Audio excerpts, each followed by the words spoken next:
Michael, Raymond May, Jimmy Barnes, and new contest information on Nighttime at 11 in stereo. Watch us.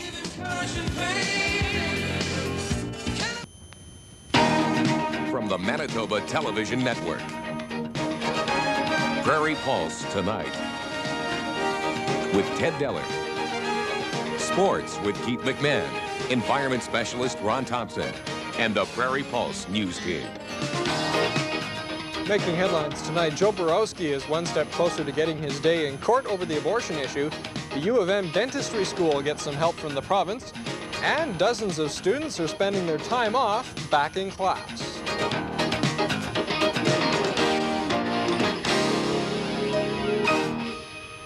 Good evening, everybody. The City of Toronto will purchase 82 new buses from the company at a cost of $13 million. All of the buses will be built and assembled in Winnipeg, and delivery is scheduled for next spring. Yesterday, the bus manufacturer announced a $20 million contract to supply 52 coaches and 30 articulated buses to Oakland, California. Before the latest two announcements, it was feared that New Flyer would have to lay off about 100 employees come September. Employees at Burns Foods of that a contractor had started bulldozing through a forest in the area with what they describe as an apparent disregard for wildlife. City Councillor Don Mitchelson and city staff toured the area today and recommended work be stopped until efforts to protect and relocate wildlife can be made. The bridge will eventually join East and West Kildonan. Ron Thompson joins us now with a little bit of an explanation for... Oh boy, I'll tell you. The rain fell mainly in a community called Domain. That's right. This evening. Now, they had, it's just south of Winnipeg, south of Oak Bluff by, I'd say about 15 miles or so. I just checked it out on the map. It's a very small community. Yeah. They had 50 millimeters of rain. Now, that's 2 inches of rain. Now, they got dumped on. That's a lot of rain, but they had it in 8 minutes. 8 minutes? 8 minutes. How many millimeters is that a minute? Quick calculation. Well, that's 25 millimeters. Well, I don't know. I haven't figured that out yet. I got Mike Case will figure that out. I'm taking mathematics, but I haven't got that far. I'm just working on single-digit numbers right now.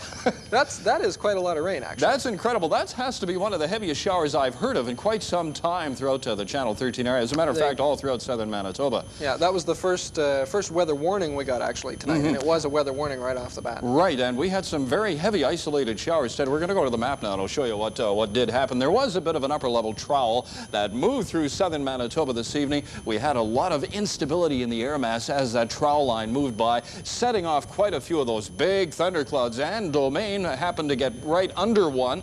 And, of course, you know what the results, 50 millimeters of rain in 8 minutes.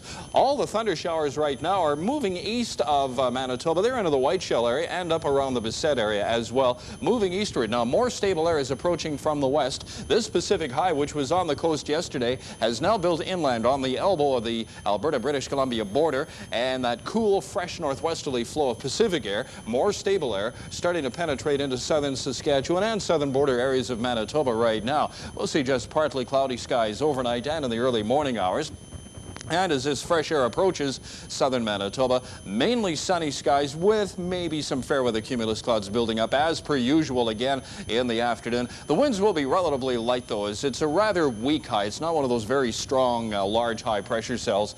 It will give us winds out of the west at around 15 kilometers per hour tomorrow. As far as temperatures are concerned, with the cooler air mass moving in, we'll see temperatures approach maybe 25 degrees. Forecast high tomorrow will be around 24 actually. And humidities with the moisture that we do have around will be around 40%. And with the humidity of 40% light winds, you're going to see some cumulus clouds build in the afternoon, but nothing like we had today, that's for sure. Let's have a look at the temperatures across the country. Up in Inuvik tonight, it's 14 degrees, 23 Whitehorse, 24 Prince George, 23 in Vancouver and Victoria, Edmonton 23, 22 in Calgary, 20 Saskatoon and Regina. Moving through the instability, it's 17 degrees Thunder Bay, 23 Toronto, 24 Ottawa, only 19 in Montreal with a shower, 18 in Halifax, 14 degrees. St. John's got a 24. New York, 28. Miami, 29. Brownsville, 33. Dallas, Chicago, 25. Minneapolis, 20. 15 in Denver, 39 in Phoenix. Vegas hot again at 40. 22 degrees. Los Angeles and San Francisco reporting in with 21 degrees. Let's have a look at the Channel 13 forecast right now. And for tonight, we'll see the showers ending at around midnight tonight. And then just a few clouds overnight as those big cumulonimbus clouds start to flatten out. You might see a large blanket of altocumulus cloud with these big CVs flattening out overnight and in the early morning hours. So we'll call it a few clouds overnight and light northwesterly winds. You will see partly cloudy skies in the morning, and in the morning the temperatures will get down to about 11 degrees, humidities of 90%. There will be dew tomorrow morning. And for tomorrow, mainly sunny skies, cumulus clouds in the afternoon, so it'll be sunny with afternoon cloudy periods, light northwest winds, 24 the high, 40% will be the humidity, with the humidities of 40% cumulus cloud again, of course.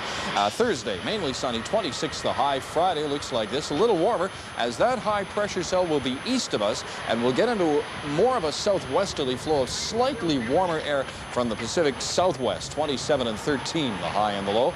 And Saturday, same story, 26 and 14, 30% chance of showers, mostly sunny. Stats, let's have a look at them. 34.4 in 1967, record low 2.2, 1891, a normal high is 26, normal low 14. 1 year ago, 22 and 15. Sun rose at 5:42. It's set at 9:28. Current conditions, 19 in Brandon, Gimli 19, La Paz 16, 21, Thompson, Churchill 17, Gretna 17, and Grand Forks with 23 degrees. Gretna 21, I should say. Winnipeg right now 21, west-northwest 7, 64%. In Portage La Prairie 21, south-southwest 7 and 63%. Yeah, shower till about midnight tonight, clearing after that. Sunshine for Wednesday. Have a good evening. Easy does it. Ted, that's the weather, pal. 6.25 millimeters, Ron. 6.25. I'll have to thank, who's the math whiz there, Mike Case? Mike Case. Well, besides doing some great weather teases, Mike does some fine mathematics too. He should tutor everybody in the building. That's right. 6.25 millimeters of rain every minute in Domain, Manitoba tonight. That's a lot of moisture. Okay, thank you very much, Ron Thompson. I'll talk to you a little bit later on. You bet. Damage. Air Canada is replacing its aging fleet of 727s, and this is what they're replacing it with. The European-built Airbus A320 jetliner. 34 of them at a cost of nearly $2 billion. The A320s are unique. They're the first civilian aircraft to use computerized controls instead of hydraulics. It was an Airbus A320 that crashed during a low-speed pass over an air show in France last month. 3 people died in the accident. The Transport Minister Benoit Bouchard says Air Canada officials are satisfied that crash was the result of pilot error. There's not in any way any danger in terms of the purchase of Boeing 320 by Air Canada for the security of Canadians. There was some political mileage in today's announcement. The maintenance and overhaul of the new aircraft will be done in Winnipeg. However, Bouchard denies that this condition of purchase is designed to make amends for Ottawa's controversial decision to award the defense maintenance contract for the CF-18 fighter to Canadair of Montreal rather than to Bristol Aerospace of Winnipeg. Air Canada considers that it will be better to have the overhaul in Winnipeg. It has nothing to do with, it's not a political decision. Delivery of the first 34 planes from Airbus will begin in March of 1990. Air Canada has also taken an option to buy 20 additional aircraft. Ken McDonald, Independent Satellite News, Ottawa. Out of uncertainty because of the rumored privatization of the airline. But as our Bowden Gombarski reports tonight, everyone at the facility is pleased that Winnipeg was chosen for the job. Workers at the terminal celebrated the news this afternoon. With its advanced computer technology, some employee knowledge upgrading may be required as well as reshuffling. But John Dolkyar feels the right decision was made. Whatever the corporation see as the most economical and most business manner to handle it in, that's the way we go. And it happens to be now that the new aircraft will go here. The Winnipeg base and its people have pulled themselves enough so that the corporation know that they can handle it.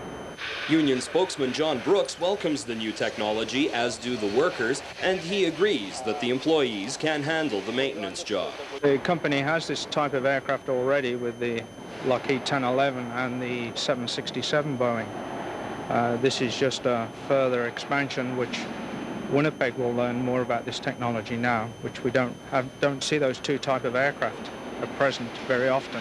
I think we're all very happy with it. We're very pleased with it. You know, a lot of jobs here, and they're still hiring people here. So we all feel we're very happy with it. I thought they were going to bring in the DC-9 here instead of the Airbus. It's nice that they're bringing in the higher technology and the newer airplanes. The first 32 A320s will not mean an immediate expansion in the maintenance force. However, if the plane becomes successful, Air Canada may exercise an option for another 20 Airbuses within the next 5 years. That, of course, will mean more work here at the Winnipeg Terminal. Bowden Kimbarski, Prairie Pulse. In the